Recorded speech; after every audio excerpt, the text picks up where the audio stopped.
Hey everyone! Since my last video, I've been pretty busy, and if you've been following me on Twitter, that you've seen all of the different things that I was doing. So first of all, thank you for the feedback on the previous mind map.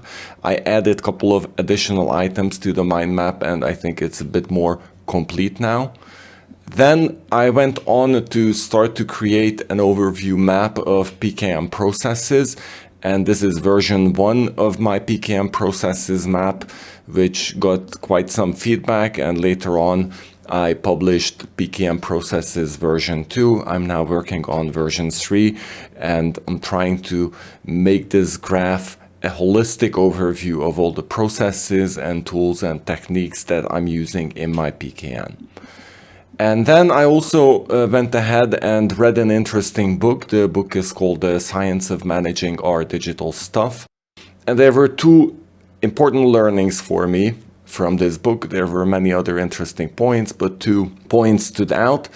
One was an interesting number and a research that shows that if you have more files in a folder than 21, that is the magic number when you should create a subfolder. And there is some measurement behind this. They measured that it takes us about 2.2 seconds to take a step in our folder structure, while it takes us 0.1 second to scan a file. And that's where this magic number of 21 comes from. The other interesting learning from the book was that based on this study, and mind you, this study comes from 2016, so the world has moved a little bit on since, though in my experience that move hasn't been so great. Most people prefer to navigate to files instead of using search. And an interesting hypothesis presented in the book is it takes more cognitive energy to type in a search term than to use our spatial memory to locate files. That might be the underlying reason why people prefer to navigate instead of search. And I find it myself as well. I prefer to use Excalibrain, for example, instead of using search, though I do use search quite extensively. In today's video, I'd like to explore the difference between file names, folders, tags, and links to understand how they could fit into my own PKM system. And for this purpose, I'm going to be using, first of all, I'm going to be using the circle map. And if you recall from my Thinking Maps series, a circle map is there to, or it helps you to define concepts and context. It develops a frame of reference. And then I'm going to use something similar to the double bubble map. And again, the double bubble map helps you to compare and contrast things. But this time, instead of using a double bubble map, I'm going to be using this Venn diagram to categorize these different aspects that you can find on the circle map. And for those of you who are not familiar with a Venn diagram, is representing mathematical or logical sets pictorially as circles within an enclosing rectangle. The rectangle means the universal set.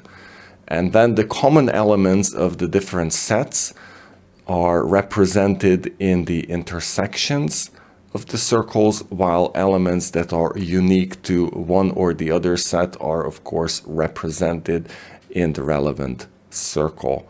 And Venn diagrams are excellent to compare and contrast things. And here on this chart, I wanted to share a couple of different Venn diagrams. If you have 2 circles, that is very similar to the double bubble map, but you can have 3 circles as we are going to have today, or you can have as many circles as you can fit. I think this 5-circle Venn diagram is already a bit too busy. So getting back to our circle map, let me take these items from the circle map and let's put them on our Venn diagram. So I'm going to move these items down here and I'm going to come to our Venn diagram. I think I'm just going to organize all of these items here to the right, and I'm just going to distribute them vertically so it's easy to organize. So before I go ahead and place these items on the Venn diagram, let's just quickly look at these definitions in the corners. So first of all, I'm talking here about file paths instead of a folder. And the reason for that is because the file path contains a file name and a folder path. And if you're clever about your file naming conventions, then actually file names can be extremely detailed. They can contain lots of information that otherwise you might achieve with tagging. You can put version numbers there, you can put dates, you can put owners, you can put workflow status, everything can go into a file name. And similarly, folder paths can have multiple levels of folders, so it is really the folder placement. So that's why I call this a file path. And overall file paths are rigid, and they are like a structure in a library, the shelves in a library.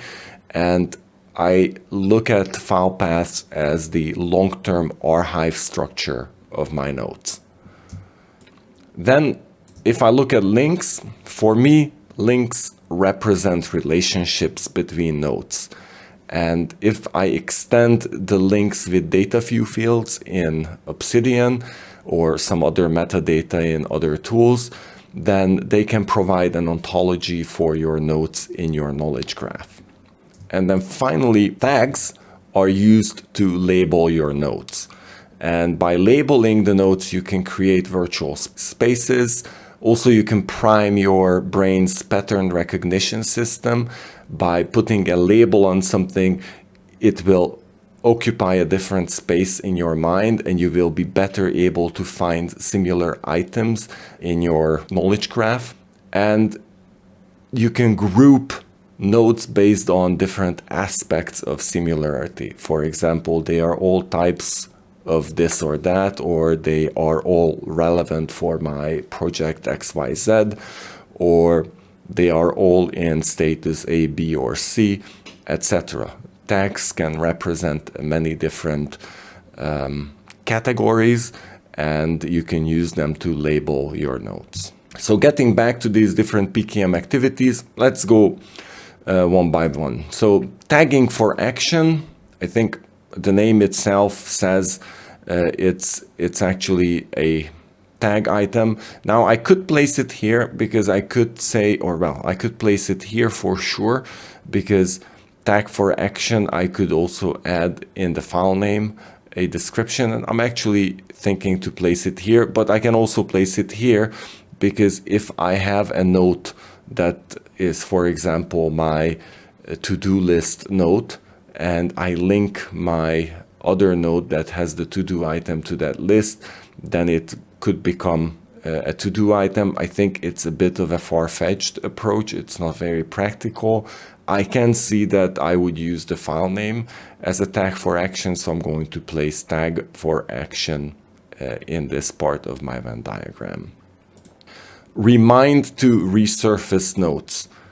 I think that has probably nothing to do with Filepath, because Filepath, in my definition, is about providing an archive. I could link my nodes to relevant context nodes to help them resurface in certain situation or certain contexts. For example, I could also link my nodes to geographical locations, or my daily notes, or my future daily notes, something like that. And I could also use different tags for resurfacing nodes in certain situations. For me, by the way, I think these reminder to resurface in the future is a bit more leaning towards the links part, but I'm going to place this here. I think it's between tags and links. Both of them can be used to add a reminder to resurface the nodes at a later point. Group similar items, classify based on taxonomy. Now I think I'm going to put this here in the middle, not only because it's a long piece of text, but also because I think your folder structure by default is a grouping based on some sort of similarity. Tags are, of course, used to classify based on a taxonomy, but also by linking to certain nodes that creates a classification by itself. If you link, for example, your nodes to a project instead of tagging it with a project, that's not maybe the best example for a taxonomy, but you could link it to a taxonomy as well that you developed as nodes. I think this item could sit here in the triple section of the Venn diagram. Label for inclusion in projects. As said, I think the labeling process could also mean that I link it to projects. Well, of course, it also could mean that I move items to the project folder, like in the para approach by Tiago. So for that reason, I'm actually going to put this here in the triple section as well. Add keywords to a node. I think that's smack here. Yes, you could put keywords in the file name, but I think adding keywords to a node is a pretty specific action where you would use a tag. Add context to nodes. I think, in a way, I think all three can add context to the node based on the file name, based on the file path, based on tags, and also based on what you link your node to. I'm thinking of context like, where did I come across this information? What am I going to use it for? Or what have I used it for? What's the life cycle status of this information? On what date did I come across? Where in the world I was when I came across this information, etc. Those are the different contexts that I would want to add. To connect two nodes and to define a relationship, I think that is, of course, the whole purpose of having links, so that is clearly right here. To track the version of nodes, well, I think that is probably somewhere here. I would either use tags, or most probably I would use, I would use file names to track the different version of nodes, so it might even be more down here. But I can imagine a situation where I'm using tags to version my nodes, and for that reason I'm going to leave this in this section right here. To track the workflow status of nodes, yes, I'm a bit ambivalent about where to place this. I think this is probably quite natural for tags. Of course, you could also have folders for the purpose, but I'm going to use track workflow status. I'm going to put this here on the boundary.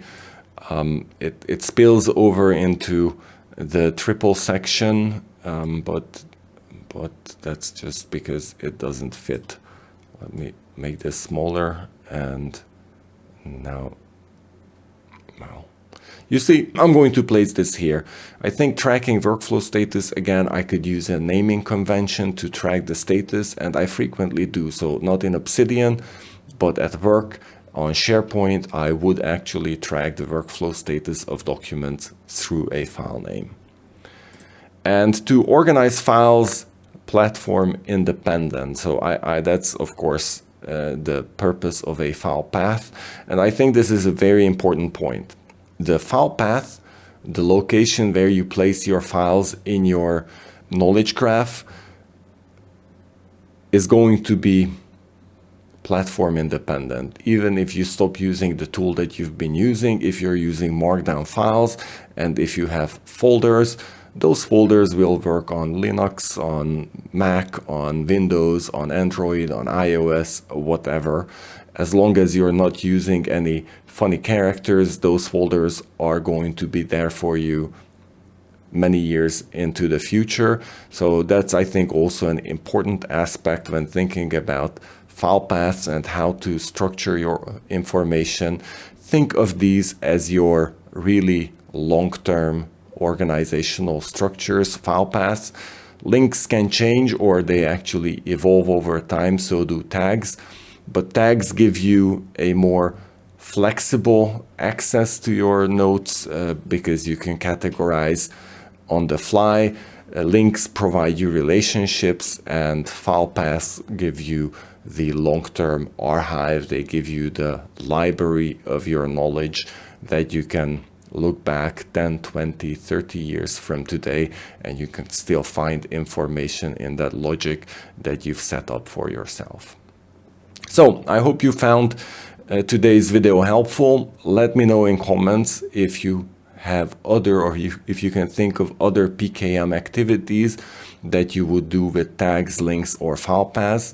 Also, let me know if you agree or disagree with my categorization. Let me know if you can think of something that would go here between links and file paths, because I miss that. That's an empty space on my Venn diagram. And overall, let me know what you think about these videos, and until next time, I hope you like this. Enjoy Xcolid Raw, enjoy PKM. Thank you.